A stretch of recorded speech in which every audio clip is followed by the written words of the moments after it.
Dois, um. Boa tarde a todos. Primeiro, eu gostaria de agradecer a presença de todos aqui, né, no nosso webinar. Eu me apresentando, sou Patrícia Andreotti, sou gerente da área de regularização de alimentos aqui da Anvisa, gerência que fica, né, na Gerência Geral de Alimentos. E hoje a gente vai apresentar, então, um webinar, né, para que a gente possa apresentar para vocês a avaliação que foi feita nas notificações até então recebidas pela Anvisa. A gente vai apresentar os principais motivos de cancelamento e também de solicitação de correções. Então, vamos lá. Bom, esse webinar ele tem o objetivo de apresentar os resultados, todas as avaliações das notificações que nós recebemos aqui no período de 1º de setembro até 30 de novembro. Nós vamos também apresentar os principais motivos de cancelamento e solicitação de correções de notificação nesse período. E também temos, né, como objetivo orientar os participantes sobre as melhores práticas para o envio das notificações. Então, o que a gente pretende aqui é falar um pouquinho o que a gente tem recebido, o que é que vai, o que está gerando, né, motivações para cancelamentos ou correções, e dizer, né, dar uma orientação de como é o melhor preenchimento do formulário, ou uma melhor apresentação dos documentos, para que a gente possa evitar, então, essas inconsistências e também garantir a conformidade regulatória. Começar dando uma introdução aqui, né, sobre as normas e também sobre a forma de regularização e de notificação. As normas, né, RDC 843 e a Instrução Normativa número 281, elas entraram em vigor no dia 1º de setembro, né? Elas dispõem sobre a regularização de alimentos e embalagens sob competência do SNDS.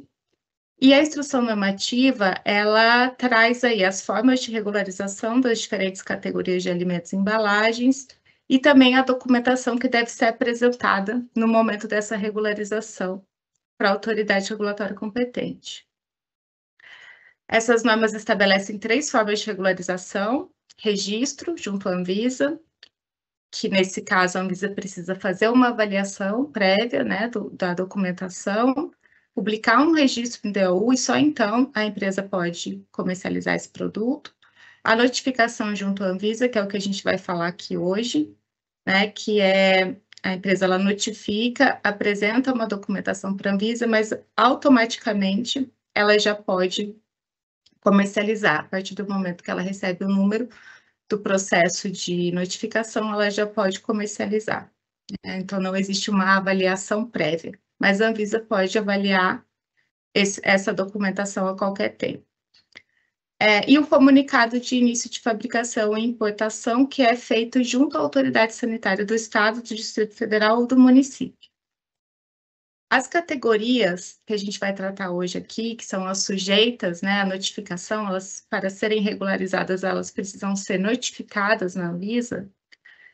Água do mar dessalinizada, potável envasada, alimentos com alegações de propriedade funcional e de saúde, alimentos de transição para alimentação infantil, alimentos para controle de peso, cereais para alimentação infantil, resina e artigo precursor ou embalagem final de PET PCR grau alimentício e os suplementos alimentares. A norma, né, ela fala que o detentor da regularização, então, o responsável pela regularização perante a Anvisa, é a empresa que solicita a regularização, né? E quem vai ser essa empresa? Essa empresa, quem faz essa notificação, né? A empresa é a matriz do fabricante, ou um representante do fabricante, ou importador. Quando a gente fala de matriz do fabricante, eu queria esclarecer um ponto, que nós temos recebido alguns questionamentos de um exemplo assim, a empresa, a matriz da empresa fabrica medicamento e uma filial é que fabrica suplemento. Então, quem é que tem que solicitar a regularização? Nesse caso específico, né, quem tem que solicitar a regularização é a matriz, né? A matriz, independente se ela só fabrica medicamento. Então, a norma diz que é a matriz que solicita e ela informa, né, lá no formulário de notificação, quem é o fabricante. E o fabricante, então, vai ser a filial, né? Então, são CNPJs diferentes nesse caso, né? É importante falar também que o artigo 5º da norma, ela diz que a detentora da regularização, ela é responsável por garantir a veracidade, a correção e a atualização das informações apresentadas nos procedimentos para regularização. É ela quem responde pela garantia dos requisitos sanitários de composição, qualidade, segurança e rotulagem estabelecidos para o produto. Ela que solicita a alteração das informações prestadas, solicita a revalidação ou a manutenção da notificação, que é o caso aqui, e também solicita o cancelamento quando não existe mais interesse na oferta daquele produto. Isso é muito importante porque quem apresenta a documentação, né, quem vai ser a detentora dessa regularização, é ela que tem que conhecer, né? Tem que conhecer o produto, tem que saber do produto e apresentar todas as informações para a agência. Todas as empresas, seja detentoras ou seja fabricantes de alimentos, né, notificados, elas precisam ser cadastradas no sistema da Anvisa, né, no nosso cadastro de alimentos. E elas também precisam manter esse cadastro atualizado. As empresas nacionais, esse cadastro é feito pela própria empresa, lá no sistema Solicita. E as empresas internacionais, esse cadastro é feito pela Anvisa, a partir de informações declaradas lá no processo de notificação. Então, a gente vem recebendo alguns questionamentos sobre como que as empresas nacionais atualizam esse cadastro, porque algumas empresas já possuem um cadastro na Anvisa, né? Teve um cadastro alimentos validado anteriormente, só que agora elas precisam atualizar esse cadastro, porque esse cadastro está com o endereço antigo ou com o responsável legal diferente. E aí elas nos perguntam muito sobre isso. Então a gente a gente já colocou essas informações no site da Anvisa, né, de como isso é feito, mas eu vou apresentar aqui para vocês o que está lá no site, né? Então a própria empresa, então lá no site da Anvisa, a gente tem lá, né, cadastro de empresas no sistema. Aí tem quais as empresas devem ser cadastradas, tudo aqui, isso aqui que eu falei. Por último, aqui tem como atualizar o cadastro de empresas no sistema da Anvisa. Então, a empresa deve atualizar os dados no próprio sistema de cadastro e protocolar a petição específica no sistema Solicita para validação e alteração da informação no cadastro de alimento. Os códigos de assunto e a documentação necessária para o peticionamento pode ser acessada no Consulta. Então, aqui no Consulta de Alimentos, Consulta de Assuntos, se a gente colocar cadastro, então vai ter os códigos, alteração de razão social no cadastro de alimentos, alteração de endereço da empresa, alteração de responsável técnico, legal, exclusão de empresa do cadastro de alimentos, né? Então, essas informações estão aqui no site, né? Depois da publicação da norma, nós também fizemos uma atualização aqui das orientações do site. Então, se a gente entrar aqui, né, lá no regularização de produtos e serviços alimentos, então a gente vai ter aqui um card aqui de regularização de alimentos e embalagens, que tem várias orientações aqui sobre como peticionar registro, notificação, comunicado, né? Além das orientações que a gente tem no próprio documento de perguntas e respostas também.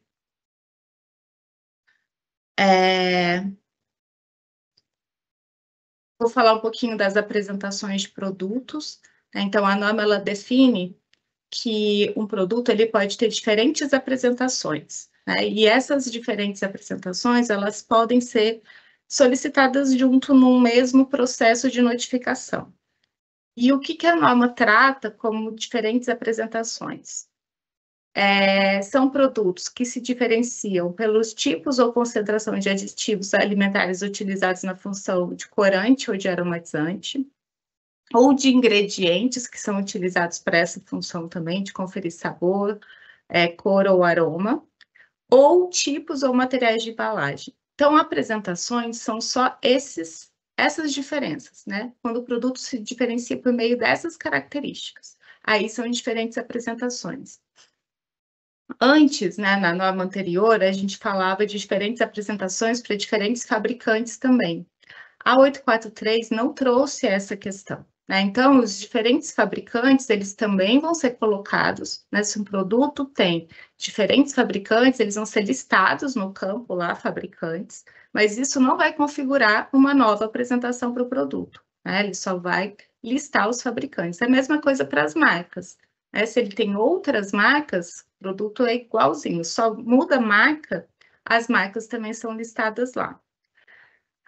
Para as diferentes apresentações, são utilizados o mesmo número de notificação, que é gerado apenas um número de processo, né? Então, um número de processo para todas as apresentações. Então, esse vai ser o número de notificação de todas as apresentações do produto. Uma coisa muito importante é que nós temos recebido algumas solicitações, né, algumas notificações, onde colocam apresentações com formas farmacêuticas diferentes. Por exemplo, um suplemento alimentar em solução oral e um suplemento alimentar em cápsula, né? Os dois, por exemplo, são suplemento alimentar de vitaminas. Um é em cápsula e outro é solução oral. Isso não são diferentes apresentações, né? A norma não trata isso como uma apresentação. São diferentes produtos, são diferentes processos, né? Todo o cálculo, toda a análise que é feita nessas formas farmacêuticas são individuais, né? Então, até mesmo no caso de suplemento, até mesmo a designação do produto, nesse caso, né, da designação que vai estar apresentada no banco de consultas, ela é diferente, né? Uma é uma solução oral e a outra em cápsulas. Então, são produtos diferentes, tá? Então, se atentar que formas farmacêuticas não são diferentes apresentações de acordo com a 843. A notificação, ela é protocolada, né, por meio de código de assunto específico, então, para cada uma dessas categorias de produto, a gente tem um código específico. A petição, ela deve ser instruída com os documentos do anexo 10 da IN 281, então, aqui falando um pouquinho, né, desses documentos, então, a IN traz para cada tipo de categoria de alimento e embalagem, ela traz quais são os documentos que precisam ser anexados, né? Deixa eu só voltar aqui. Caso o produto possua mais de uma apresentação, a petição deve ser instruída com as informações sobre todas elas, né? A notificação, mais uma vez, é de forma automática, não precedida de avaliação pela Anvisa. Então, não há, diferente do registro, não há uma publicação em DOU autorizando, né? A Anvisa não autoriza, a empresa notifica e ela se compromete, né, a notificar de acordo com a legislação, produzir o produto de acordo com a legislação, e ela já pode comercializar. A qualquer tempo, a Anvisa pode avaliar, né? E a oferta do produto no mercado somente pode ser iniciada após o protocolo da notificação. A rotulagem do alimento notificado deve conter a declaração da informação, o alimento notificado na Anvisa, seguido do número completo do processo de notificação. Aqui também um ponto importante, né? A gente recebe muitos questionamentos se pode manter a frase alimento isento de registro conforme RDC 240 ou 27, né? Então, assim, não, né? Essas RDCs, elas já foram revogadas e nem mesmo elas tinham essa previsão, né? A gente nunca teve a previsão de listar no rótulo do produto que aquele produto era dispensado de registro, né? Era isento de registro, não tinha essa obrigatoriedade. Então, isso nunca foi, né? E também não é permitido hoje, né? O que precisa estar obrigatoriamente no rótulo dos alimentos que foram regularizados na forma de notificação é exatamente essa, né? Alimento notificado na Anvisa e seguido do número completo do processo de notificação. Também a gente recebe muitos questionamentos sobre variação textuais. Não, ele não é permitido variações textuais, né, nessa declaração. E também questões como, eu posso colocar alimento notificado na Anvisa e o número colocar vide tampa. Não, não tem, né? Tem que ser seguido, a norma é bem clara, né? Tem que ser seguido do número completo do processo de notificação. Aí eu queria apresentar também aqui, né, o banco de consultas. Quando a gente fez os primeiros webinários, né, a gente ainda não tinha acontecido nenhuma notificação ainda, então a gente ainda não tinha exemplos claros, né, dessa consulta, como essa consulta ia ser realizada, vai ser feita no site. Então, eu vou entrar aqui para dar alguns esclarecimentos, né? Então, a gente entra aqui no sistema de consultas da Anvisa, escolhe alimentos, aqui a gente tem a opção de uma busca avançada, né, que tem por várias características aí dos processos, informações do processo, da empresa, do produto. Aí eu vou fazer uma busca por todos os notificados, né? Eu escolho aqui notificados e coloco consultar. Então, ele vai me dar uma lista aqui de todos os produtos que foram até então notificados na Anvisa, né? A gente pode fazer uma exportação aqui para Excel, né? Para olhar todos esses dados, então todos esses dados vão estar lá. E a primeira coisa que a gente vê aqui é que alguns produtos estão ativos, né? Com esse status azulzinho aqui, e outros estão inativos, né? O que é que significa isso? Quando o produto ele entra, né, ele é notificado na Anvisa, automaticamente, lembra que eu disse que a notificação é de forma automática, não precedida de avaliação? Automaticamente ele entra como ativo, né? Então, isso significa que o produto foi notificado na Anvisa, né? Quando o produto está inativo, está esse vermelhinho aqui, significa que ele não pode ser comercializado, né? A Anvisa, nesse caso aqui, a Anvisa avaliou e cancelou essa notificação. Então, essa notificação tá como inativa. Os que estão ativos, né? Não significam que a gente avaliou e está ok, né? Significa que eles estão regulares, porque estão notificados, né? E não teve nenhuma ação ainda nesses produtos. E eles mantêm aqui o seu prazo de vencimento, né, da regularização, que para todas as notificações que entrarem até 2029, né, vai ser 2029. Né? Então, são 5 anos a partir do momento da vigência da norma. Aqui dentro se a gente clicar em um dos produtos, a gente consegue ver todas as apresentações do produto, né? Se alguma apresentação aqui também tiver sido cancelada, apenas uma vai estar aqui inativa e outra ativa, né? E a gente consegue fazer a busca aí pelos fabricantes, né? Pela lista de ingredientes de cada uma das apresentações aqui do produto. Bom, a avaliação da notificação. Então, a norma, né, como eu já falei aqui, ela prevê que a gente faça a avaliação depois desse produto notificado. E a gente pode fazer a avaliação ou solicitar informações adicionais, né, necessárias. Então, no caso de detecção de incorreções nessa avaliação, a Anvisa ela pode dar ciência à detentora sobre as correções necessárias na notificação do produto e o respectivo prazo para adequação. Então, isso aqui não é uma exigência, como no processo de registro, né? É apenas uma solicitação apontando o que é que deve ser corrigido, então a gente encaminha um ofício para a empresa, solicita qual é o ponto da notificação que precisa ser corrigido e dá um prazo para que isso seja feito, né? Ou a gente mesmo pode, dependendo da correção, né, a ser feita, depois eu vou dar alguns exemplos, quando eu falar das avaliações, mas nós mesmos podemos corrigir, né, e só dizer, olha, nós corrigimos a sua notificação nesse ponto e você precisa adequar o seu produto, né? E aí, se o produto já tiver sido ofertado ao mercado, qual é o prazo que tem a depender, né, da classificação, do risco, né, ou da criticidade dessa correção.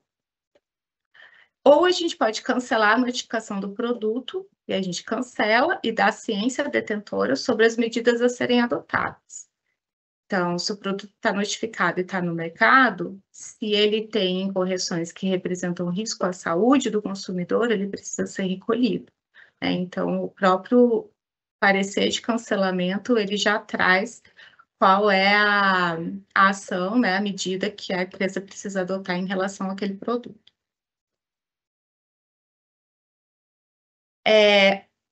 Depois, dentro desse processo de notificação, nós vamos ter ainda a manutenção da notificação, né, que seria uma revalidação, vamos por desse produto. Ela é um pouquinho diferente da revalidação de registro, por exemplo. Ela é uma petição única para todos os produtos notificados pelaquela detentora. Ela tem um período específico para acontecer, né? Então, nosso próximo período, né, para as empresas declararem interesse, né, manifestarem interesse pelas notificações, vão ser de 1/10 a 31/12 de 2029, né? Como eu disse lá, todas elas vencem em 2029. E quem não declarar, né, o produto que não for manifestado interesse lá nesse prazo, né, desse período, ele fica como inativado, né? Ele também vai ficar como inativado, quer dizer, não está sendo comercializado, a empresa não tem interesse naquele produto. Caso aconteça alguma coisa, né, ou que teve um problema que a empresa talvez esqueceu de fazer a manifestação naquele período, ou resolveu que vai voltar a produzir e comercializar aquele produto que já teve uma notificação anterior, não teve nenhuma alteração, né? Aí ela pode fazer a reativação dessa notificação, né? Depois, quando ela estiver inativada, reativação da notificação, e peticionando individualmente essa solicitação de reativação para cada produto. Uma coisa importante aqui é que quando essa reativação ela só é permitida quando a empresa não manifestar interesse, né, lá naquele período de manutenção. Se essa notificação ela foi cancelada, seja pela própria empresa, que encaminhou um processo, uma petição de cancelamento, ou pela Anvisa, não é possível, né, nem o sistema permite encaminhar essa petição de reativação de notificação, tá? Um outro ponto importante, que é produtos notificados dentro do período de declaração de interesse, né, que vai ser lá os produtos que foram notificados primeiramente de 1/10 a 31/12 de 2029. Mesmo assim, a empresa, né, às vezes ela já até fez a manifestação de interesse dos produtos dela, ela vai precisar fazer uma nova e incluir esse produto, ele acabou de ser notificado. Não, os produtos notificados nesse período de 2029 passam automaticamente, né, a ficarem ativos por mais 5 anos. Falando um pouco do cancelamento, né, então, como eu falei agorinha, né, por solicitação da detentora ou por incorreções que tragam risco à população, e mais uma vez, notificações canceladas não podem ser reativadas. Alteração da notificação, então qualquer alteração, né, que for realizada no produto e que impactar nas informações que foram notificadas, que foram apresentadas para a Anvisa no processo de notificação, elas precisam ser solicitada, né, essa alteração no produto por meio de uma petição específica, que é alteração de notificação. Então, é necessário, né, nessa petição, que a empresa informe qual é a alteração que está sendo feita, né, naquele peticionamento, naquele produto, e caso essa alteração impacte em outros documentos, né, do processo, então, por exemplo, eu estou alterando o prazo de validade do meu produto. Eu estou passando de 12 para 24 meses. O estudo de estabilidade que eu tinha no meu processo garantia, né, o prazo de validade de 12 meses. Se eu estou passando para 24 meses, eu preciso colocar agora, né, um estudo de estabilidade que garanta os 24 meses. Né? Então, é somente os documentos que foram impactados por essa alteração. Né? O produto alterado só pode ser comercializado após essa notificação da alteração, e a alteração da notificação não pode alterar a categoria do produto. Né? Pode alterar, por exemplo, de um alimento para legação para um suplemento alimentar, por exemplo.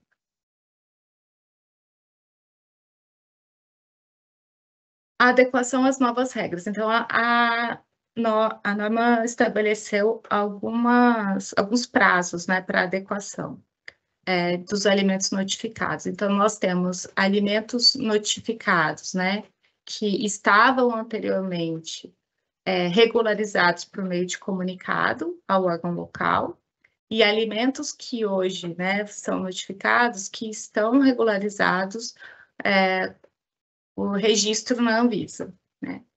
Então, esses produtos, né, eles precisam ser notificados, todos esses que foram regularizados até dia 31 de agosto de 2024, eles precisam ser notificados na Anvisa até o dia 1º de setembro de 2025. Então, eles precisam ser notificados para poder manter a sua regularização. A partir do momento que ele é regularizado na Anvisa, né, no caso do registro, né, o registro é cancelado, a norma traz isso, né, que o peticionamento do cancelamento tem que ser concomitante. E no caso do comunicado, esse comunicado de início de fabricação, ele não é mais válido, né, porque a empresa ela não pode ter uma dupla regularização daquele produto. Então, os produtos que forem fabricados a partir do dia 1º de setembro de 2025, eles já devem estar notificados na Anvisa, mesmo que o comunicado de início de fabricação tenha sido feito antes, e a gente sabe que o comunicado de fabricação fala lá que é um prazo indeterminado, mas não nesse caso. Esse produto ele precisa ser regularizado novamente de acordo com as novas regras. Produtos fabricados até a notificação, então até o dia que a empresa fizer a notificação na Anvisa, tudo que ela fabricar, ela pode esgotar, né, esse estoque de produtos até o prazo de validade desses produtos, né? E a gente recebeu vários questionamentos em relação ao esgotamento de embalagens. Então, hoje, o que a gente tem para esgotamento de embalagem, né? Porque assim, eu tenho um produto que ele foi comunicado, e que a única alteração que ele vai ter que fazer na embalagem é colocar, depois que ele notificar, né, alimento notificado na Anvisa e o número da regularização. Então, a empresa pode fazer isso por meio de uma etiqueta, né, a empresa pode fazer isso por meio de uma impressão, mas algumas empresas falam que o custo de você colocar a etiqueta e a impressão é muito alto, né, e que isso não seria um risco. Então, seria importante ter uma previsão para esgotamento de embalagens, né, que isso não teve na norma. Então, a gente recebeu algumas informações de algumas associações, né, pedimos novas informações, né, e recebemos novamente, estamos avaliando, e a gente também está fazendo um levantamento de todos esses questionamentos que estão chegando via central de atendimento, né, para que a gente possa avaliar, né, a possibilidade de conduzir um processo regulatório para alterar essa questão específica na norma, né. Mas para a gente conduzir um processo regulatório, isso toma um tempo, né, e a gente precisa ter base, e muita justificativa, né, para fazer a alteração da norma agora. Existe um período aí, né, esse período de que algumas empresas já podem estar notificando enquanto a gente avalia essa questão da alteração da norma.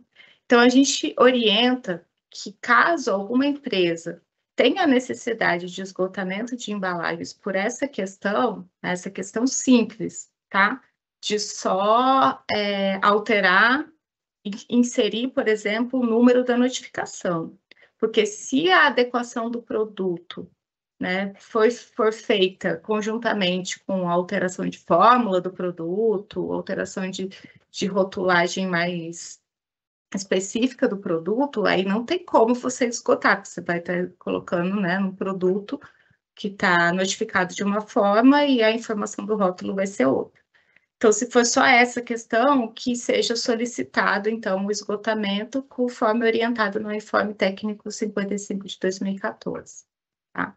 Mas a gente também solicita que se a empresa tiver, né, casos específicos, né, uma vez que a gente está avaliando essa possibilidade de alteração da norma, que nos encaminhe também por meio do canal de atendimento que a gente está fazendo o levantamento dessas informações para subsidiar esse processo regulatório. A questão também, deixa eu passar aqui, dos registrados, né? Então, não tem esse prazo até setembro de 2025. No caso desses produtos que eram registrados na Anvisa e que passam a ser notificados, eles têm até a data do vencimento do registro, né? Então,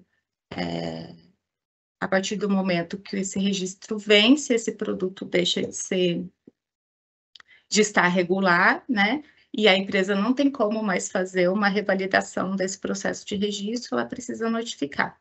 Ela também pode notificar isso a qualquer tempo, né? O produto ainda vai vencer daqui 2 anos, mas ela já quer notificar agora. Ou porque ela vai fazer uma alteração no produto. E é outra questão também, porque depois da norma vigente, a empresa não pode mais fazer nenhuma alteração pós-registro, porque a gente entende que se você for fazer uma alteração pós-registro, dá a mesma questão de você notificar o produto, né, a documentação já está pronta, né, a empresa vai fazer a mesma adequação que ela iria fazer para um peticionamento pós-registro, ela pode fazer a notificação. A notificação e cancelamento do produto quando ela faz a notificação, tem que ser peticionado concomitantemente. E os produtos fabricados durante a vigência do registro poderão ser comercializados até o final do prazo de validade. Vou falar um pouquinho das notificações, então, agora que a gente recebeu nesse período. Então, até dia 30 de novembro, a Anvisa recebeu 334 notificações, sendo 2 de alimentos com alegação, 23 de alimentos de transição e cereais para alimentação infantil, 4 de alimentos para controle de peso, 19 de resina, artigo precursor ou embalagem PET-PCR e 286 de suplementos alimentares.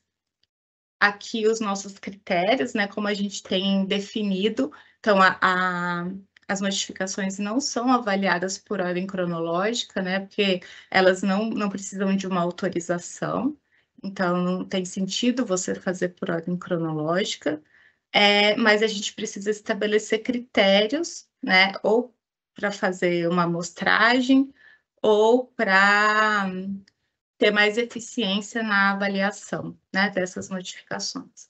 Então, a primeira coisa que a gente fez quando essas avaliações começaram a chegar, essas notificações começaram a chegar, foi a triagem no banco de dados.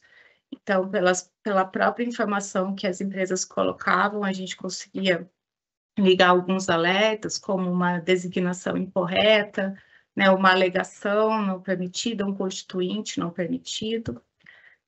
A partir de então, a gente começou a fazer avaliação por empresa, né? Então, a empresa ela notifica, a gente faz a avaliação de todos os produtos que ela notificou, porque a gente percebeu que o padrão da notificação, né, dentro da empresa é o mesmo, isso facilita muito a nossa análise.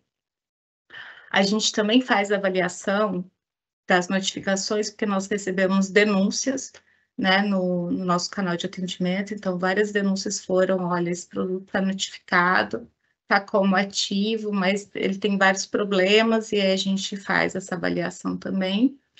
E nós estamos trabalhando aí, né, diante agora que a gente já tem um número de notificações que pode nos dar, né, dados suficientes para que a gente possa criar um painel para alertas, né? Então, como em vez de a gente fazer isso visualmente no banco de dados, né, a ideia agora é a gente estabelecer critérios específicos para poder que o próprio banco, né, o próprio painel nos dê alertas para que possa avaliar, né, aquele produto, aquela notificação específica e ser mais efetivo, né, nessa avaliação.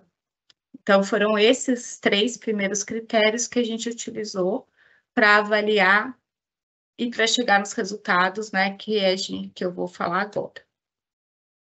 Então, aqui é só para a gente ter uma noção, assim, né, das empresas, né, do quantitativo de empresas que notificaram nesse período. Então, no total, foram 94 empresas que fizeram notificação na Anvisa. Dessas, 64 a gente conseguiu avaliar pelo menos uma notificação, um produto, né, dessas empresas. Então, 70% das empresas foram avaliadas. 2 empresas que peticionaram alimentos com alegação, então essas 2 foram avaliadas. 5 que peticionaram alimentos de transição, então das 5, 2 foram avaliadas. Alimento para controle de peso foi só uma empresa, né, e ela também teve pelo menos uma notificação avaliada. Resina, artigo precursor ou embalagem PET-PCR foram 10 empresas e nós avaliamos 6. E suplementos alimentares foram 78 empresas e nós avaliamos 53. Aqui eu estou falando só de empresas, tá? Não estou falando de quantitativo de notificações. Agora eu vou começar a falar um pouquinho desse quantitativo. Então, a avaliação de alimentos com alegação de propriedade funcional ou de saúde, lá naquele gráfico anterior, eu disse que foram recebidas 2. Nós avaliamos as 2, né? Então, 100% delas foram avaliadas. E, como resultado, a gente teve um cancelamento e uma solicitação de correção. O motivo do cancelamento. Quando a gente está falando de alimento com alegação, né, é um alimento convencional que possui uma alegação autorizada, né? Essas alegações elas precisam ser autorizadas para o ingrediente, né, do produto ou para o produto, né? Então, tem uma lista lá de alegações autorizadas. Só que o produto, ele também precisa atender o requisito técnico daquela categoria. Então, por exemplo, se ele é um bolo, ele precisa atender o requisito do bolo. Se ele é um gelado comestível, ele precisa atender o requisito do gelado comestível. Então, nesse caso específico, o produto ele não atendia, né, os requisitos da categoria que ele está enquadrado, né? Além disso, o produto se apresentava como um alimento com alegação, mas ele tinha uma forma farmacêutica. Então, ele seria enquadrado como suplemento e não como um alimento com alegação.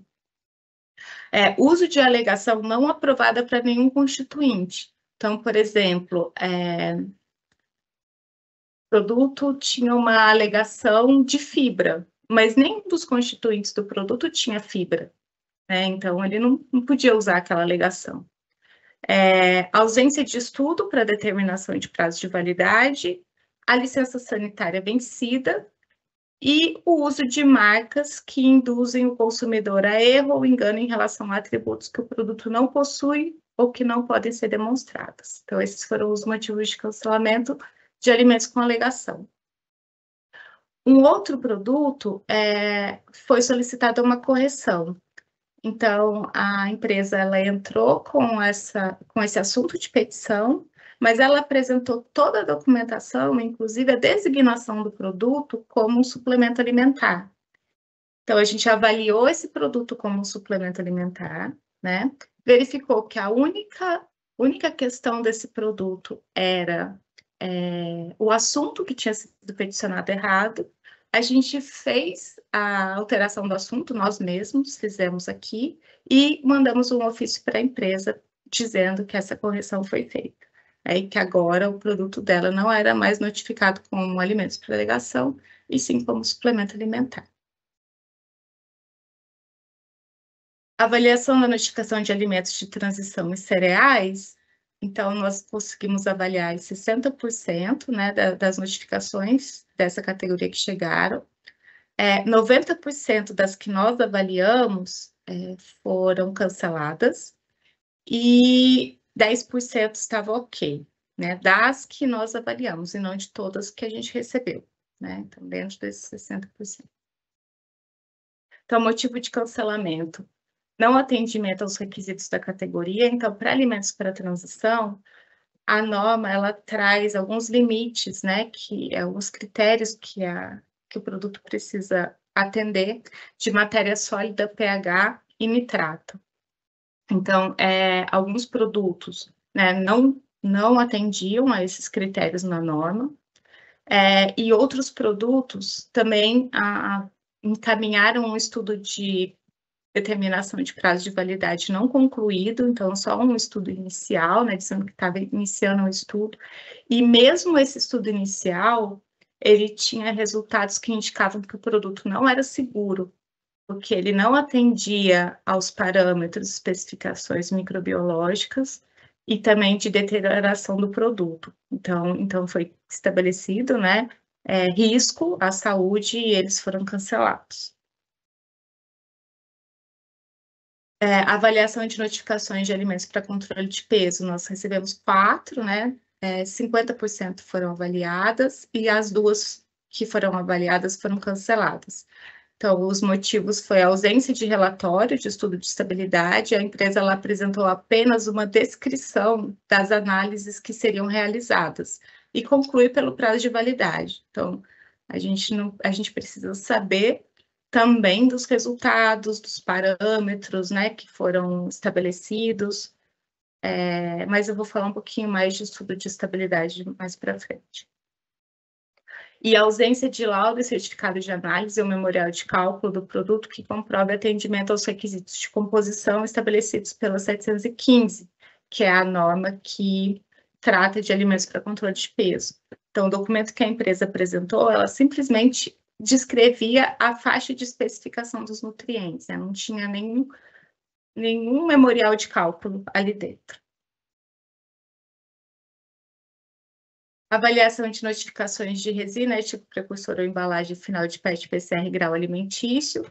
Então, nós avaliamos 70% das notificações que chegaram, 80% estavam em conformidade, 10% cancelada e 10% com correção. Então, o motivo de cancelamento foi que era um artigo precursor e a empresa utilizava uma resina que não estava aprovada para os tipos de alimentos declarados na notificação. Então, o artigo precursor era para um tipo de alimento e a resina aprovada era para outro tipo, né? E também a ausência de laudos que comprovem os limites de migração em todos os tipos de alimentos escolhidos e sem justificativa baseada em racional técnico-científico. Com relação às correções, né, diferentes proporções de resina virgem e reciclada não devem ser consideradas diferentes apresentações. Então, nesse caso, né, a empresa ela mandou várias apresentações, porque ela variava a proporção de resina virgem e resina reciclada. Então, nesse caso, não é uma diferente apresentação, né? A empresa ela só precisa colocar o critério mais crítico, vamos dizer assim, né? Que é colocar a apresentação, né, a apresentação dela lá, com maior proporção de resina reciclada. Ela não precisa fazer várias apresentações, destrinchar isso dentro do processo. E também uma solicitação para corrigir aditivos, corantes e pigmentos, né, que esses devem ser preenchidos na fórmula do produto. E aí, caso a empresa está preenchendo lá e ela não encontre aquele produto, né, não encontre aquele aditivo, aquele corante, ela, nas substâncias lá cadastradas, ela pode clicar na opção Outros, e aí ela descreve o nome do aditivo e o seu código. A gente viu também que algumas empresas estavam descrevendo só o código, né? Então, a gente precisa do nome do aditivo e também do código, né? Eu dei um exemplo aqui, pigmento azul, e aí na frente o código. E a avaliação de suplementos alimentares. Então, nós avaliamos 70% das notificações que a gente recebeu nesse período. Os resultados, 70% foram canceladas, 20% estavam ok, e 10% precisaram de correção. Então, motivos de cancelamento. Ausência de documentação obrigatória, nos termos da IN 281. Então, a empresa ou não tinha licenciamento válido, ou não apresentou estudo de estabilidade, ou não apresentou laudo memorial de cálculo. Às vezes, em alguns casos, as empresas não apresentaram nenhum documento, né? Anexaram papéis em branco, né? Arquivos em branco. Então, esse também foi o motivo da ausência, né? Então, a ausência de qualquer um desses documentos é cancelamento, porque a gente entende que esses 3 documentos, eles comprovam a segurança, qualidade e os requisitos técnicos do produto, né? E se você não tem um desses documentos, não tem por que a gente corrigir, né? Então, um licenciamento não vai ser dado, a empresa está fabricando sem licenciamento, o estudo de estabilidade não pode ser conduzido, né, quando o produto já está no mercado, e o laudo do produto, ele precisa ter minimamente para saber o que aquele produto, né, tem, né, que tem e se realmente atende à legislação. Outro ponto foi constituintes não permitidos. Então, quando faz-se o cadastro no sistema de notificação, cada vez que a empresa escolhe, né, coloca lá o constituinte e coloca ingrediente, ela precisa dizer do que aquele ingrediente é fonte e colocar a quantidade daquele nutriente, né, daquele nutriente fonte que ele está declarando. O próprio sistema, ele faz o cálculo, e se aquele limite estiver acima ou abaixo do permitido na norma, essa notificação não acontece. Da mesma forma, se a empresa utiliza um constituinte no produto que não está autorizado, esse constituinte também não aparece para ser inserido no formulário. Então, algumas empresas, elas possuíam esses constituintes não permitidos, elas declararam no formulário e colocaram esse constituinte como artigo 6º. Então, assim, essa questão, claramente, né, se não era um ingrediente do artigo 6º. Então, por esse motivo, também houve cancelamentos. Também por conta dessas quantidades dessas substâncias, né, diferentes dos limites estabelecidos. Estudos de estabilidade que não comprovam a manutenção das características do produto durante seu prazo de vida útil, e o laudo, certificado de análise ou memorial de cálculo incompleto ou divergente da formulação apresentada no formulário eletrônico. Então, a empresa apresenta uma formulação lá no formulário eletrônico, e o laudo que ela apresenta é de um produto completamente diferente daquele produto que está notificado. Ou ainda, o próprio laudo diz que ele tem constituintes não autorizados e que não foram declarados no formulário. Então, são esses os pontos mais críticos, né, que levaram ao cancelamento desses 70% de notificações. Para correções, então, eu tinha dito que eu ia dar alguns exemplos de correções que a Anvisa mesmo pode fazer, né, e dar ciência para a empresa, e outras que a gente solicita que seja feita pela empresa, e a gente dá um prazo, né, para que seja feita essa correção por meio de uma alteração da notificação. A gente diz, ó, a empresa, você entra lá com uma alteração da notificação e corrige esse ponto. Então, designação em desacordo com a RDC 243 de 2018. Então, a designação de suplemento alimentar, ela é bem fechada em relação ao que pode ser colocado, né? Então, obrigatoriamente, tem que ter suplemento alimentar no nome do produto e tem que ter a forma farmacêutica que ele é apresentado. Então, suplemento alimentar em cápsulas, isso é padrão, né? Suplemento alimentar em solução oral. E aí a empresa pode colocar, né, do que aquele suplemento fonte, né, ou nome de constituintes do produto. Então, suplemento alimentar de creatina em pó, né? Mas não colocar só creatina, né? Não colocar só creatina 3 gramas, não colocar creatina sabor morango, né? Então, tem que se atentar à designação estabelecida pela 243. Se a notificação tiver com a documentação ok, e essa questão da designação for o único problema do produto, a gente vai solicitar que a empresa corrija. Nesse caso, a gente não pode, né, corrigir pela empresa, porque é a empresa que vai definir como que ela quer que seja designado dentro dessas possibilidades que eu falei, né. Marcas irregulares, então a empresa ela notifica 30 marcas e a gente identifica que, sei lá, 5 marcas estão irregulares, né? Elas têm essa questão de atribuir ao produto atributos que ele não tem, né? Que ele não possui. Então, a gente mesmo tira essas marcas da notificação e aí a gente dá ciência para a empresa de que essas marcas estão irregulares, não podem ser utilizadas no produto e foram retiradas do processo de notificação. Alegação não permitida para nenhum dos constituintes do produto. Então, por exemplo, só existe esse problema também, tá? Porque geralmente esses problemas eles vêm com outros, né? Mas vamos supor, né? A empresa ela colocou, como o exemplo que eu dei anteriormente, ela colocou alegação de fibra num produto que não tem fibra.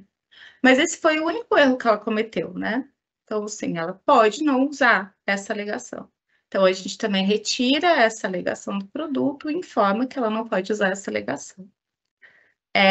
Classificação incorreta de aditivos, coadjuvante de tecnologia, ingredientes do artigo 6º. Isso acontece muito, né? Quando a empresa vai cadastrar lá o constituinte, que é um aditivo, às vezes ela coloca que é artigo 6º, mas é um aditivo, às vezes ela coloca que é coadjuvante de tecnologia, mas é aditivo, às vezes é coadjuvante de tecnologia, coloca um aditivo. E aí, esse tipo de correção, né, pontual, a gente também pede para que a empresa faça, né, as correções. Lista de ingredientes em desacordo com a RDC 727. Então, o que a gente vê muito, assim, a lista de ingredientes é a lista de ingredientes que está no rótulo do produto, né, que tem que ser preenchida no formulário. E as listas geralmente não estão, né, conforme a RDC 727. Então, a gente tem avaliado isso e pede, então, para a empresa colocar de acordo com a RDC. Ausência de declaração de componentes da cápsula e também de ingredientes compostos. A gente tem que lembrar que o formulário, ele não é só para dizer os constituintes do produto que é fonte ou de algum nutriente, né? Eu preciso saber de tudo que está ali dentro do produto.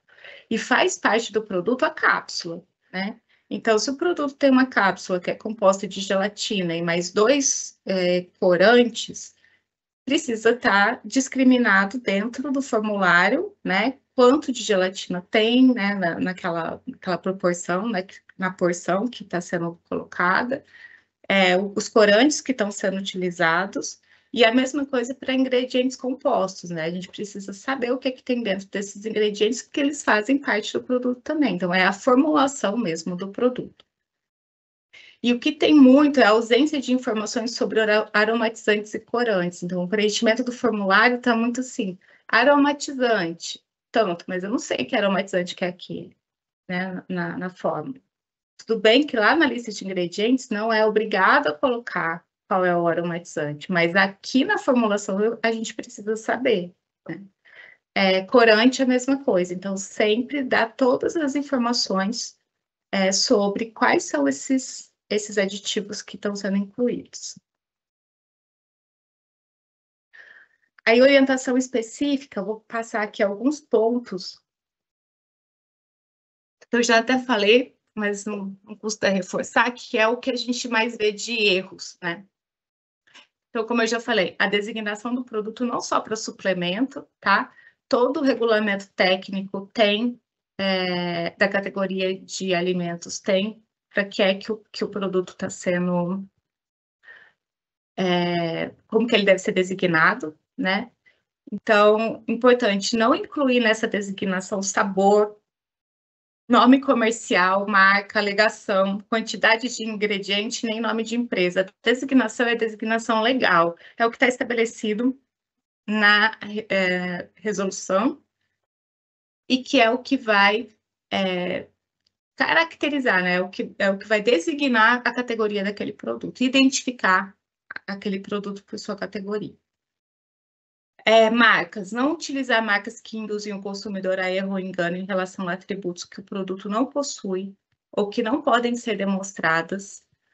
E também inserir cada marca em uma linha específica, né? Então, cada uma das marcas, para que a gente possa entender que aquilo são marcas diferentes e não continuações, né? Não dá a impressão de que, não sei, né? Não dá nem para entender qual é a marca que está sendo solicitada para aquele produto. Alegações, utilizar apenas as alegações para os constituintes presentes no produto e apenas as que serão utilizadas na rotulagem do produto. Então, duas coisas. Aquela questão de você colocar uma alegação de fibra num produto que não tem fibra, não pode. Apesar do sistema permitir que você coloque, não pode colocar. E utilizar, eu tenho 5 alegações diferentes para vitamina C, mas eu só vou usar uma. Então, eu só vou colocar na minha notificação a que eu vou realmente utilizar na rotulagem, né? Não preciso colocar assim. Período de validade, preencher com prazo de validade do produto determinado nos estudos de estabilidade. A gente vê muito aqui, o formulário está preenchido com um prazo de validade, o estudo de estabilidade tem outro prazo de validade, né? Chegou à conclusão de outro prazo de validade. Então, é sempre se atentar à questão. O estudo de estabilidade ele tem que garantir o prazo de validade sugerido no formulário de notificação. E ainda aqui um ponto que são os cuidados de conservação. A gente tem recebido muitas notificações em que não descreve os cuidados de conservação do produto no formulário, né? A empresa coloca assim, de acordo com o estabelecido no rótulo. Mas se fosse para colocar assim, a gente não estava pedindo aquela informação no formulário, né? Então, a gente está pedindo aquela informação no formulário porque esses cuidados de conservação têm tudo a ver com o estabelecimento de prazo de validade do produto. Então, é sim necessário colocar essa informação no formulário de notificação no campo específico. A questão do grupo populacional indicado, né, que precisa estabelecer para suplementos alimentares quais são os grupos, né, que são indicados àquele produto. Exclusivamente, né, para a categoria de suplementos alimentares, como eu falei, a gente tem essa validação da porção diária com relação à quantidade de nutrientes. Então, existem várias dúvidas com relação a preenchimento desses dois campos, né, indicação de uso e quantidade de proporção. A gente já está tentando fazer uma melhoria no sistema para que isso fique mais claro, né? Mas até então, até que essa melhoria não seja feita, né, e que as pessoas precisam continuar notificando, a gente deixou uma orientação lá no manual do Solicita especificamente para esse assunto, e eu só vou repetir aqui o que está lá no manual e dar alguns exemplos, tá? Então, para a categoria de suplementos alimentares, também será exibido o campo, indicação de uso, quantidade, porção, porções, para preenchimento obrigatório. Este campo deve ser preenchido com um número inteiro que represente a quantidade indicada para a utilização por dia para o grupo populacional correspondente. Então, se eu coloco um grupo populacional de 4 a 8, né, eu vou dizer qual é a porção que aquele grupo está indicado para aquele grupo. E lá na minha formulação eu vou colocar a quantidade por porção do nutriente, quando eu for, que é o próximo passo aqui. Então, quantidade por porção, deve-se atentar que para o preenchimento do campo, quantidade por porção, visto que ele está intimamente relacionado ao valor preenchido no campo indicação de uso e representa um valor unitário, o valor inserido no campo, quantidade por porção, deve corresponder à quantidade de nutriente presente em uma unidade de valor preenchido no campo indicação de uso. Para ficar mais claro, eu coloquei alguns exemplos. Por exemplo, suplemento alimentar em pó. A indicação de uso, no campo indicação de uso, é um sachê para o grupo populacional de crianças de 9 a 18 anos e 2 sachês para adultos por dia. Lá no campo indicação de uso, deve ser preenchido com o número 1 de um sachê para o grupo de 9 a 18 e 2 sachês para o grupo populacional adultos. E no campo quantidade por porção, lá na fórmula, a empresa vai preencher com a quantidade de nutriente presente em um sachê. No caso de suplemento alimentar em cápsulas, indicação de uso, 3 cápsulas para adulto por dia. Campo, indicação de uso, quantidade por porção, deve ser preenchido com o número 3. Campo, quantidade por porção, deve ser preenchido com a quantidade de nutriente presente em uma cápsula. Então, a indicação de uso são 3 cápsulas, mas lá, quando você vai colocar a fórmula, você vai colocar a quantidade de uma cápsula. Por quê? Porque o sistema vai multiplicar o valor lá que foi colocado de quantidade em uma cápsula por 3, que é o número de porções, para poder dar o cálculo final. Suplemento alimentar líquido, indicação de uso, 5 ml para o grupo populacional de crianças de 4 a 8 e 20 ml para adultos por dia. Campo, indicação de uso, deve ser preenchido com o número 5 para o grupo de crianças e com o número 20 para o grupo de adultos. E lá na formulação, a quantidade por porção deve ser preenchida a quantidade de nutriente presente em 1 ml, porque o sistema também vai fazer a conta para o grupo de crianças vezes 5 e para o grupo de adultos vezes 20, para poder fazer essa validação.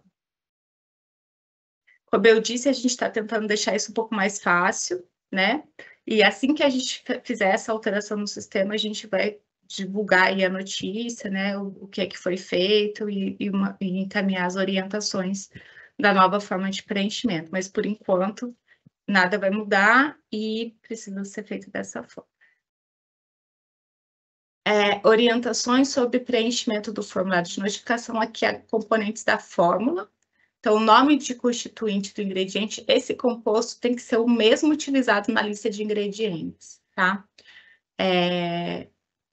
A gente tem visto várias notificações, que, por exemplo,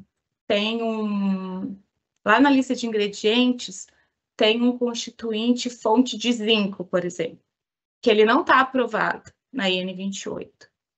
A empresa coloca outro constituinte, né? Porque ela deve abrir lá, não achar o dela, e aí ela coloca outro formulário, então diferente da lista de ingredientes. Então, não é possível, né? Aí esse produto ele não está aprovado, então ele vai ser cancelado, né? A notificação. colocar na função, né? Ingrediente, se é ingrediente, aditivo, coadjuvante de tecnologia, e para suplementos alimentares a gente inclui outros, artigo 6º. Para suplementos alimentares, é obrigatória a inclusão da informação sobre fonte e quantidade por porção dentro do ingrediente. Tem um ingrediente específico em suplemento líquido que é água, né? A gente não tinha, quando o sistema foi lançado, né, a gente não tinha fonte de água, né? Então as empresas ficavam com dúvida de como declarar a água. Então, algumas declararam como aditivo, outras como outros ingredientes do artigo 6º, mas agora a gente já atualizou o sistema e tem fonte de água. Então, a empresa que escolhe água, fonte de água. Quem já notificou, né, como artigo 6º ou como aditivo, não tem problema, né? Conforme for necessário fazer a alteração dessas notificações, a própria empresa pode ir lá e fazer esse ajuste, ou se a Anvisa avaliar e ver que tem alguma outra correção, a gente mesmo pode fazer essa correção só da ciência para a empresa, tá? As listas de ingredientes, mais uma vez, ela tem que estar conforme a 727, e é exatamente a lista que está no rótulo do produto. Outras informações no sistema. Então, por exemplo, a gente recebe muita demanda no site, né, na central de atendimento, dizendo, eu não consegui identificar a material de embalagem. Então, realmente, pode ser que não tenham todas as informações necessárias, né, para materiais de embalagem, forma de apresentação, às vezes alegação, né? Qualquer divergência que for encontrada, né, no sistema, a gente pede para que vocês informem por meio do canal de atendimento Fale Conosco. Então, informe, se for possível, mande a tela de erro, né, se deu algum erro, se está faltando alguma informação, que é o nosso canal de comunicação com vocês, e a gente responde por lá. Aí, os outros documentos, né, falei do formulário, e agora eu vou falar um pouco dos outros documentos. Então, a licença sanitária, né, ela sempre tem que estar válida, tá? Tá presente, né, e tá válida. Relatório de estudo de estabilidade que garanta o prazo de validade declarado. O laudo certificado de análise e memorial de cálculo. E tem também um documento com informações do cadastro de fabricante internacional.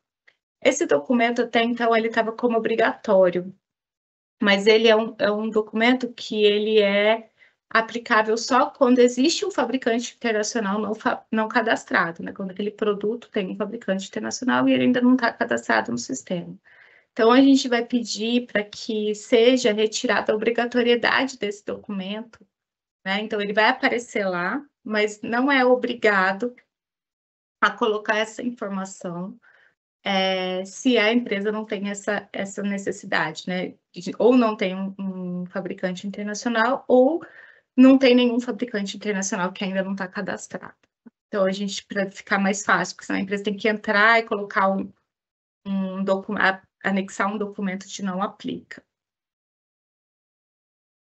Relatório de estudo de estabilidade. Então, assim, esse é um ponto que, disparadamente, é um dos, diríamos que é o principal ponto de cancelamento, né, de notificações.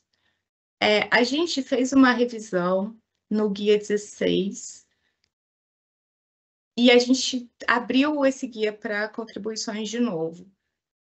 Algumas questões a gente já identificou que seria importante colocar no guia.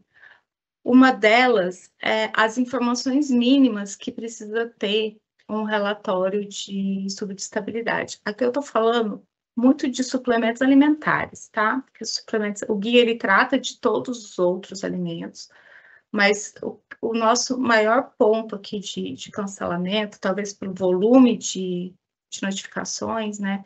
E isso aqui se enquadra também sobre alimentos para controle de peso, né?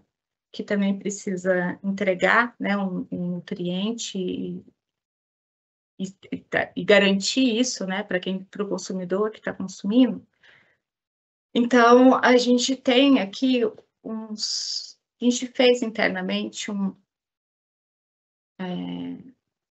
resumo, assim, né, das informações que precisa ter no relatório. Aí a gente vai colocar isso depois, no ano que vem, quando a gente fizer a outra revisão do guia. Então, o relatório ele tem que ter nome e endereço da empresa, que é responsável pela execução daquele estudo.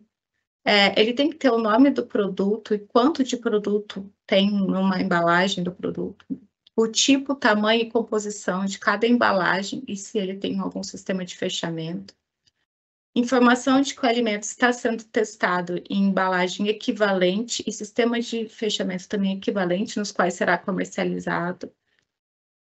Formulação do produto, número, tamanho e data de fabricação dos lotes que foram testados, né, naquele estudo. Data de início do estudo, tamanho da amostra e intervalos de teste, por exemplo, frequência de teste de amostra para cada atributo. Condições de armazenamento das amostras mantidas para teste. Os parâmetros, né, quais são os estudos que vão ser feitos ali. Os critérios de aceitação, e também se, né, tiverem valores críticos. Uso de métodos de teste confiáveis, significativos e específico para o que está sendo testado. Método de avaliação dos dados, incluindo qualquer análise estatística utilizada para estabelecer a validade do produto. Os resultados desses estudos e a conclusão. Muitos relatórios de estudos de estabilidade vêm sem resultados, apenas dizendo conforme. E assim, a gente não sabe o que é conforme, a gente não tem nenhum parâmetro estabelecido para saber o que é conforme. Então, essas informações, a gente entende que, se tiver essas informações, já ajuda, talvez, as próprias empresas a construir esse relatório de forma que possa minimizar esses cancelamentos. Mais questões de estudo de estabilidade que a gente queria colocar, a gente recebe muitos questionamentos sobre estudos de estabilidade, dizendo que se a Anvisa aceita esse tipo de estudo, a Anvisa aceita aquele outro tipo de estudo, porque é o meu produto, porque eu não sei o quê. O que a gente não tem nenhuma norma específica que trata, não existe uma receita de bolo para estudo de estabilidade de alimentos, que é o mundo. Então, a gente fez um guia, né? E lá no guia tem algumas árvores decisórias, tem algumas orientações de como, para cada tipo de alimento, conforme os ingredientes e a matriz daquele alimento, você precisa fazer testes, né? Então, a gente não tem como responder para as empresas por meio do site, do canal de atendimento, se vai ser aceito ou se não vai ser aceito, né? Eu acho que vai depender. A empresa ela tem que conhecer o produto dela, que é o primeiro item lá do guia de estabilidade, né? Preciso saber do que o meu produto é constituído, quais são os aditivos que eu coloco nesse produto, qual é a embalagem, como que ele vai ser conservado, o que está interferindo, né? Se os ingredientes têm interação entre eles, qual é a porcentagem de degradação. Existem muitos estudos científicos aí, né, que falam de alguns constituintes, como que ele degrada. Então, assim, e existe a possibilidade de você ter um racional, mas a empresa tem que mandar para a gente esse racional, né? Ela tem que dizer, olha, eu consigo fazer um estudo acelerado porque eu sei que a taxa de degradação da vitamina C, por meio dos estudos tais, tais e tais, é essa, né? Então, eu consegui medir aqui a vitamina C no início e no final, consegui manter. Existem vários cálculos estatísticos, vários modelos estatísticos que precisam ser aplicados para você extrapolar um prazo de validade de um estudo acelerado. E isso tem que ser demonstrado, porque não adianta falar que eu fiz um estudo de acelerado de 6 meses e eu quero 24. Eu apresento o resultado de um estudo de 6 meses, não faço nenhum racional para aquilo e falo para a Anvisa que o meu produto vale 24. Não tem como aceitar, né? Não tem como garantir que aquele produto vale 24. Então, eu acho que a gente está tentando, né? A gente sabe que algumas empresas têm algumas dificuldades. A gente está fazendo um curso agora que vai ser disponibilizado no ambiente de aprendizagem da Anvisa, que vai estar disponível para todo mundo, que vai falar sobre o guia, né? Que é como a aplicação do guia para a determinação de prazo de validade. A gente fala muito em suplementos alimentares, mas outros produtos também. Às vezes, diferente de suplemento alimentar, né? A abordagem do estudo de determinação de prazo de validade é diferente, mas precisa ser feito minimamente, né? A gente queria dizer que o guia está aberto para contribuições até dia 30 de dezembro. Esses questionamentos que a gente recebe, do tipo, olha, eu tenho um estudo que garante, né, que fazendo, que já é uma evidência, né, técnica ou científica, que garante que se eu fizer o estudo dessa forma para esse produto, né, para esse constituinte, eu consigo extrapolar o prazo de validade. Então, tudo isso é importante que seja colocado também nas contribuições do guia, né? Porque a gente também pode atualizar o guia no sentido de prever orientações, né? Prever outras orientações além das que já estão lá. Outro ponto importante de estudo de estabilidade, que acontece muito, é que o limite de aceitação dos estudos de estabilidade, eles são diferentes do limite de aceitação da informação nutricional. Quando a gente está falando do estudo de estabilidade, a gente tem métodos, né, que são aplicados para definição, né, daquele teor, daquele nutriente. O próprio método, ele tem a sua variabilidade, né? O próprio estudo, ele vai dar qual é a faixa permitida para aquele método. Existem vários limites ali, a depender do nutriente que está sendo analisado.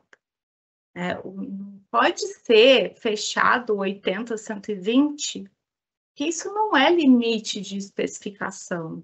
Isso é o limite da fiscalização, da rotulagem nutricional. Não é aplicável para o estudo de estabilidade. O estudo de estabilidade, cada método vai ter a sua variação, vai ter que ser estabelecido ali para aquele nutriente específico, quanto é aceitável dentro daquilo. Esse quanto é aceitável ainda tem um plus, né? No caso de suplemento alimentar, porque a gente tem que lembrar que o suplemento alimentar ele tem um limite mínimo e um limite máximo na N28 que tem que ser atendido. Então, quando eu estou estabelecendo esse limite, eu também preciso ver se o meu alvo não está muito próximo do limite mínimo ou muito próximo do limite máximo, para que eu não possa sobredosar e que eu também não posso ter um prazo de validade muito alto, porque senão eu não vou atingir o limite mínimo em alguns nutrientes até o final do prazo de validade. Então, algumas questões, assim, né, que a gente queria colocar, que a gente vê que acontece muito, marcadores, né? Muitos estudos acelerados com marcadores. Então, por exemplo, a empresa ela tem um polivitamínico com minerais, né? Suplemento alimentar de vitaminas e minerais. Então, ela tem várias vitaminas, vários minerais. Ela faz um estudo acelerado e escolhe como marcador de início e fim um mineral estável. Então, assim, existem vários outros constituintes ali que são muito menos estáveis do que aquele mineral e que precisam ser avaliados, né? E ela escolhe um que não vai dar a garantia da estabilidade para aquele produto, né?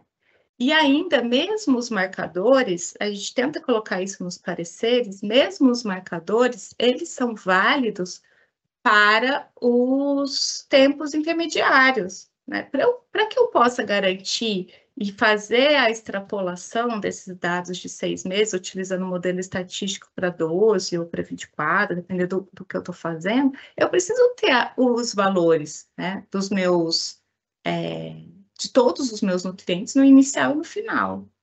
Então, o curso ele traz muito isso, tá? A aplicação do guia, porque tudo isso está no guia, mas não é isso que a gente está vendo na realidade. Então, eu acho que era isso, sim, de uma forma bem geral, a gente espera, né, que esse curso ajude, né, auxilie, que a gente melhore, né, falando aqui algumas coisas que também melhore a apresentação desses estudos. A gente tem visto, tá, empresas que encaminham o mesmo texto de estudo, só muda o nome do produto. Outras que a gente cancela, ela dizendo uma coisa, ela retorna no outro dia a notificação, exatamente corrigindo aquele ponto que a gente falou, né, que não é impossível fazer isso no estudo de estabilidade. Então, esses pontos, né, a gente está levando em consideração, e realmente o que a gente entende que era o objetivo da norma, né, que é a gente poder identificar questões críticas nesses produtos que até então a gente tinha pouco conhecimento, porque a gente não tinha conhecimento mesmo desses produtos na Anvisa, para poder planejar as nossas ações de fiscalização. Então, essas notificações, apesar da gente ainda considerar muito poucas, né, diante do mundo de suplementos alimentares que a gente tem, já está conseguindo pautar as nossas atividades de fiscalização para o próximo ano. Então, assim, é importante dizer que o que é declarado no relatório de estabilidade, ele tem que ser comprovado com uma documentação que a empresa tem que ter com ela, né? Por laudos, os dados brutos. Então, não é só escrever um relatório, né? Tudo aquilo tem que ter comprovação. A gente não está pedindo que enviem toda essa comprovação. A empresa está declarando que ela tem aquilo e que ela fez aquilo. Então, a gente, numa eventual fiscalização, a gente vai avaliar exatamente o que foi realizado, né, naquele relatório. Então, acho que de estudo de estabilidade era isso. E, por último, aqui eu vou falar um pouco dos laudos, né? Essa questão de laudo, certificado de análise memorial de cálculo, também é muito crítico, né? Quando a gente estava escrevendo a norma, quando ela foi para consulta pública,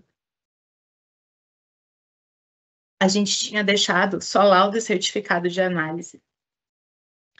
E aí, na consulta pública, vieram várias contribuições no sentido de que, muitas vezes, as empresas, e eu estou falando principalmente, mais uma vez, né, para suplementos, elas fazem um estudo de estabilidade, então elas já teriam um laudo do produto, em tempo inicial. Então, não precisaria encaminhar um novo laudo, que seriam o mesmo documento. E que, então, seria importante trazer também, talvez, para esses produtos, né, o memorial de cálculo. O laudo, ele é o comprovante, né, o que comprova que aquele produto atende os requisitos de composição, né? Então, um memorial de cálculo sem um laudo, mesmo que seja lá do estudo de estabilidade, que era o que a gente alterou para poder aceitar, ele não nos diz muita coisa, né? E ainda por cima, o que a gente vem recebendo de memorial de cálculo é uma lista da formulação do produto. Só que a formulação do produto a gente já tem, está lá no formulário de notificação, exatamente a formulação. né? Então, o memorial de cálculo, né, principalmente, ele é importante muito para alimentos de transição, por exemplo, né, porque daí você vai ter vários ingredientes ali, você não vai ter nutriente específico para avaliar, você vai saber o que está vindo de fontes de proteína, de carboidrato, de valor energético, né, dos ingredientes, que isso é importante para a análise do alimento.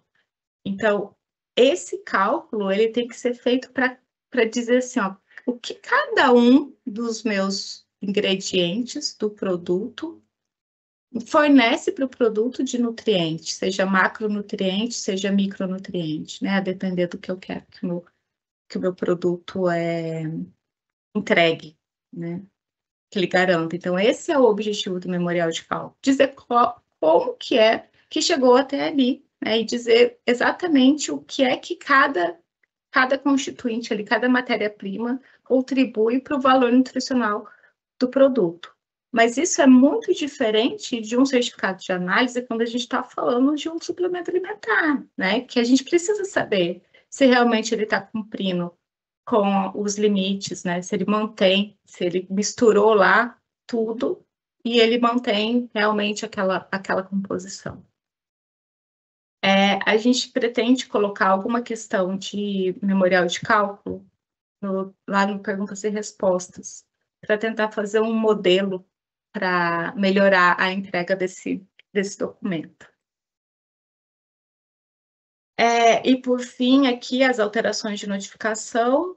Então, é um documento com a descrição, né, que eu já até tinha falado, que o documento com a descrição das alterações realizadas sempre tem que estar presente, acompanhado apenas dos documentos impactados pela alteração. O sistema atualmente, quando a empresa ela entra com uma alteração de notificação, todos os documentos ficam obrigatórios. E aí a gente vai deixar obrigatório só o documento com a descrição das alterações e todos os outros quando aplicável, porque eles só precisam ser, né, colocados de novo se teve alguma alteração naquela notificação. Bom, era isso, né, que eu tinha aqui para falar com vocês hoje sobre aqui os nossos primeiros resultados dessas avaliações de notificações, tentar dar alguma orientação, né, dar alguma luz, dizer que a gente está atento ao canal de atendimento, né, central de atendimento para responder, mas além disso, nós também temos muito material no nosso site, né, a gente fez a atualização das informações do site, fez o painel de perguntas e respostas para regularização. Os outros webinars que tiveram perguntas e respostas de webinar também tem documentos lá com muitas perguntas que foram feitas em webinars. A própria leitura das normas é muito importante, né? A gente às vezes recebe questionamento do tipo, eu fiquei sabendo que agora eu preciso notificar suplemento alimentar. Não é fiquei sabendo, a empresa ela tem que entender da norma. Um outro ponto importante de suplemento que a gente recebeu vários questionamentos, né, que eu queria esclarecer, é que o estudo de estabilidade ele não é uma coisa nova, que quem estabeleceu ele foi a RDC 843. Os estudos de estabilidade estão na RDC 243, né, desde 2018. Então, mesmo aqueles produtos que tiveram que ser adequados a 243, a adequação deles finalizou em 2023. Então, todos os suplementos alimentares que hoje estão no mercado, eles precisam estar de acordo com a 243. E eles precisam ter minimamente um estudo que determine seu prazo de validade. A gente precisa saber, né, que aquele produto está entregando o que ele diz que ele está entregando. Então, a gente tem várias questões de suplemento, né? Por que a gente estabelece tanta coisa na Anvisa, né? Especificação que tem que ser garantida, né? Limite mínimo e limite máximo. Isso não é só para estar escrito na norma, né? Isso é que para o produto ele precisa atender. Né? Então, eu acho que não é uma novidade, tá? A gente não entende. Por isso que a gente deu um prazo de 1 ano né, para essa notificação desses produtos que estavam no mercado, porque a gente sempre entendeu que isso não é uma novidade. Então, dizer que foi a 843 que trouxe essa necessidade, isso não é verdade, né? A gente sabe que todos esses produtos, se eles não têm o mínimo de determinação do prazo de validade declarado, eles estão irregulares. Então, é isso. Eu acho que o que a gente queria, né, com a notificação, a gente está conseguindo avaliar. A gente tem previsão de o próximo ano conseguir dar um gás para avaliar mais notificações, não só no sentido de cancelar, mas no sentido de orientar. E se tiver outros pontos que a gente acha necessário vir aqui falar e orientar para que as empresas possam trazer, né, uma notificação mais adequada, a gente continua aqui com esse canal fazendo esses webinars, tá? E aí espero que em janeiro todos possam aproveitar e entrar, né, no nosso curso lá de estabilidade. A gente vai divulgar também por meio de notícia o link para que todos possam fazer, ok? Obrigada pela atenção. Boa tarde a todos. Webinar encerrado.